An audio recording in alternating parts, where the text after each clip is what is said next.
Can you hear me? Yes, we can hear you. Oh, thank you so much. Appreciate it, Mr. Chairman. And I want to follow up on one of the things that you were addressing just now and expand it to rare earth and critical minerals. You know, our supply chain is one of the most important to be secured from Chinese influence. And fortunately, there are places in the United States with large critical mineral deposits. My state is one of them. I suspect Senator Sullivan's state is as well.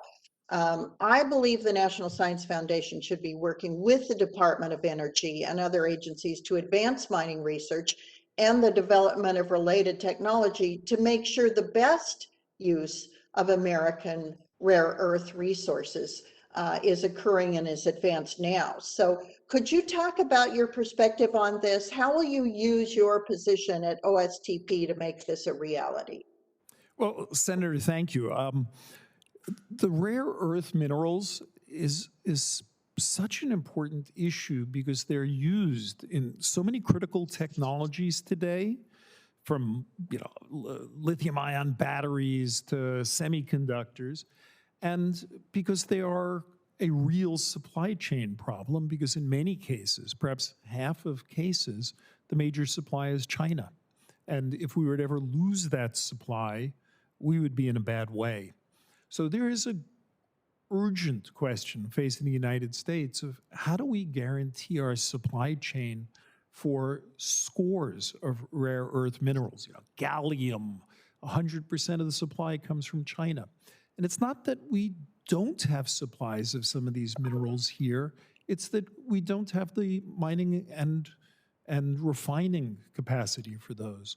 So I would like to see systematic plans. And if confirmed, I would like to push for systematic plans to make sure that we know how to secure supply chains in ways that are economically robust and safe for the environment. And I think American manufacturers have been working out ways to do this with new kinds of mining and new kinds of secondary extraction.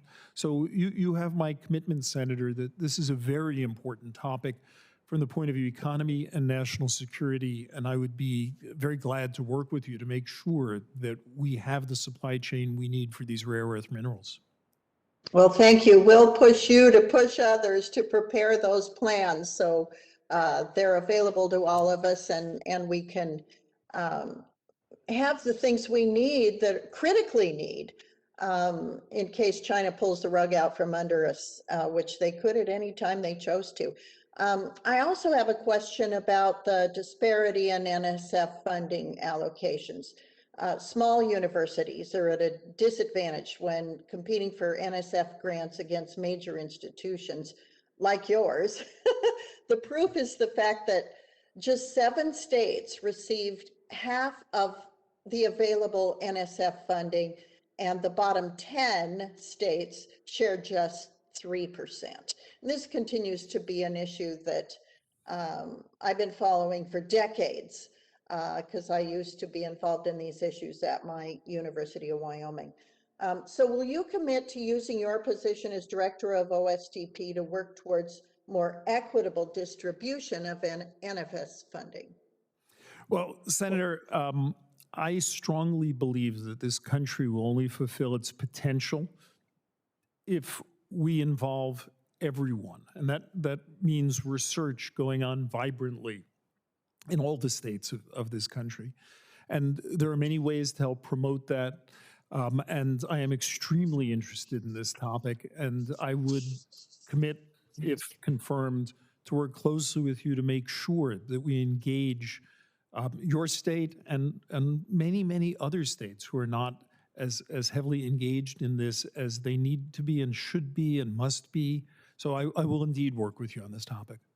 Well, thank you very much. Now, one last comment. You and I had a good discussion about some of the controversies that were brought up during your nomination earlier and when we spoke. And I looked into the allegations of sexism, and it isn't clear to me what your motives were But it is clear that you wanted to make sure your labs got the patents and the credit for CRISPR technology, and that in the process, you may have marginalized or trivialized the contribution of two scientists whose work was essential in making CRISPR breakthrough possible. So that does remain a concern for me. However, I appreciate your candor during our conversations. Thank you for taking my questions today, Mr. Chairman. I yield back. And if I may respond, Yes. because it's a very important question, It is an Senator. important question. It's a very important question. So a very important value to me throughout my whole career has been championing scientists to make sure they get credit for their work. So in 2016, I wrote a long review article championing the work of about a dozen scientists, mostly unsung heroes who had contributed to CRISPR over the course of 20 years. They included young scientists, immigrant scientists, a young Asian American scientist, and two remarkable women scientists, Drs. Doudna and Charpentier. And I was excited to tell the whole story, especially because there's a long history of people not receiving proper recognition. And my goal was to show how all of these contributions from 12 different people built on each other and fit together.